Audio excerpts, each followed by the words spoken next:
In this video, we are going to do free crunches, and I would say that free crunches are not a posture exercise for the faint-hearted. Expect to have maybe some cramp going on around your hips and maybe quite a lot of burning in your abdominals and also in the fronts of your shins. So we are going to come to the floor like so, and we're going to put our hands behind our head. And what this is going to do is enable us at some point very soon to start doing this crunching position like that. But to begin with, we're going to have a think about our legs. So we're going to wrap one leg over the other as we bring them up towards the ceiling. So it's going to look a little bit like this. I'm putting my left leg over my right leg to start with. I sort of bend at my knees to begin with, I flex my feet back towards me, and then I draw my legs up towards the ceiling like this. So my right leg is further away from me than my left leg. It's really important here that I pull the tops of my feet back towards me. So I'm dorsiflexing my feet, and I'm also trying to keep my ankles in alignment with my knees so that I'm not like rotating my ankles or pushing the outside edge of my feet away from my body. I'm drawing the outside edge of my feet back towards my body, and this is really making sure that I'm dorsiflexing rather than cheating by either kind of pointing my feet away or rotating the feet so that the big toe joints are closer to me than the fifth toe joints. When we do this position, we've got to be careful that we're not locking out our knees. So for some of you, if you use hyperextension of your knee as a cheat to stop your feet from working, which is typically what it's all about, you might notice here that you've got a tendency just to buckle backwards in your knee and push back like that.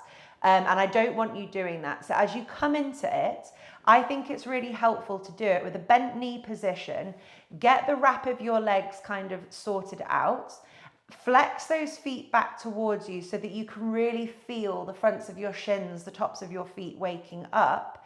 Then gently extend your knees, but don't worry too much if you've still got a little bit of a bend in your knee. It's better to have a bit of a bend in your knee and your feet nice and active pulling back in dorsiflexion than it is to lock out at the knees and lose that muscular work. The next thing that we're going to focus on here, and you might already just be really tired doing this, which is fair enough, I told you it's a difficult exercise, is that we are going to try and internally rotate our kneecaps. So at the moment, my kneecaps are kind of facing off behind me in a bit of an externally rotated position. So what I'm going to do is use my brain to shift my femurs, my hips, to rotate more internally. And what that does is it helps me to straighten my knees, but without them hyperextending. I'm pulling my feet back, and this is the point where my hips start to cramp because that motion of internally rotating whilst they're also having to work so hard in flexion is so difficult. From here, we're going to keep our hands and our elbows in alignment with each other, and we're going to use our abdominals to pull ourselves up into a crunch position. So it's like this. Gentle crunch, hold, and release. Gentle crunch, hold, and release. I'm just going to rest my legs because I can't do it all at once and talk to you guys as much as I need to. So what we're making sure that we don't do in the crunch movement is use momentum to throw our upper body forwards. Lots of people, regardless of what crunch position that they are doing, will do something along this lines, where the elbows come really far forwards in front of the head and the neck is super, super curved and curled. People who are doing that are using momentum and the weight of their upper body to throw themselves into a crunch rather than use the power of their abdominals to create a crunch.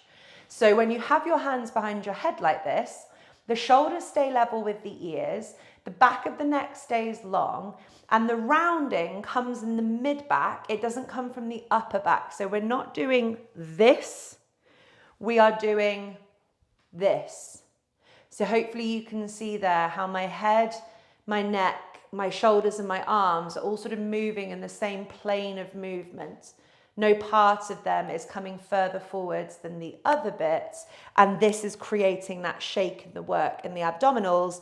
And it's not momentum driven, it's muscular driven. I'm going to put my legs back up in the sky, but I'm actually going to do my cross of my legs differently this time just to balance things out. So we're going to combine those two movements together. My right knee kind of crosses over my left leg.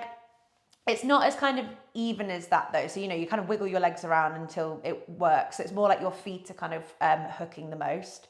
I really make sure I'm pulling my feet back towards me and that my big toe joints are not closer to my body than my fifth toe joints are. And that ensures that I'm not kind of rotating through the midfoot. My toes, my ankles and my knees are in alignment, so I'm not contorting my foot out to a funny angle, and flexing the feet back towards me is making me feel my shins. Nice and slowly, I simultaneously straighten my knees whilst internally rotating my hips, and I continue to pull backwards through my hips. So it looks like this. I'm twisting them inwards, really getting that burn at the side of the hips. As soon as I do that, my feet want to point away, so I have to pull them back towards me, and that is going to get my legs working really, really, really hard. And from here, I'll just do a couple of reps to show you.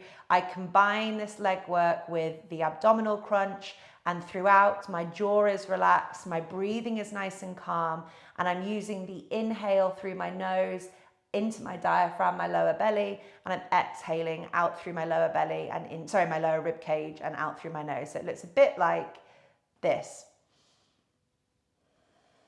Nice and slowly.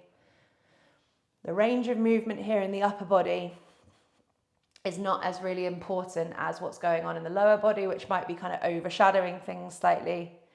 We're internally rotating our knees, which is the hardest bit for me anyway, and flexing the foot back towards us.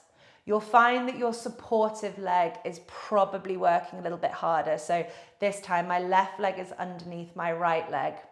And it feels, because it's having to support the weight of the right leg, it's working a little harder. But my right leg is shaking. My abdominals control the crunch movement. It's not like hand, shoulder, or neck based. And if you're getting any neck pain, it's not the exercise for you. And this exercise might just be super, super hard because there's a lot going on through the legs.